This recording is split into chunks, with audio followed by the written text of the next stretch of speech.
Habari zenu ndugu maskini wenzangu.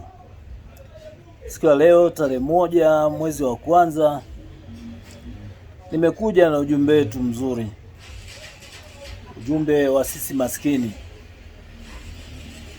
Naomba huu mwaka tutafute hela. Kwa nini nasema tutafute hela? Nasema tutafute hela kwa sababu kila kitu katika dunia hii kinahitaji hela.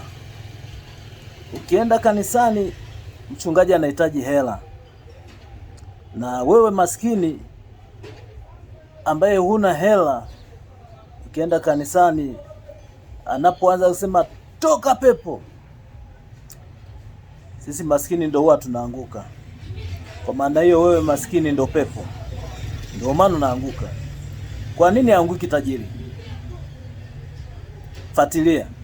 Ushawahi kuona tajiri anaanguka na pepo kwa ajili ya pepo? Mapepo eti anamwangusha kanisani tajiri, lakini si maskini ndio tunaanguka. Kwa hiyo wewe maskini unayeenda kanisani ndio unayeenda kugeuka pepo, ndio maana unaanguka na mapepo. Simaanishi kwamba usiende kanisani, hapana. Kanisani ni kuzuri, nenda kanisani, lakini jipe muda wa kutafuta hela, ili unavyoenda kanisani usiende kuanguka na mapepo. Kwa nini tajiri haanguki na mapepo? Kwa nini mapepo hayamfati tajiri? Tajiri ana nguvu. Tajiri ana nguvu ya kuyafukuza mapepo, kwa sababu ukiwa na pesa, wachungaji watakuwa karibu na wewe, mashehe watakuwa karibu na wewe. Sasa hilo pepo hilo litapata muda gani wa kumsogelea huyo tajiri?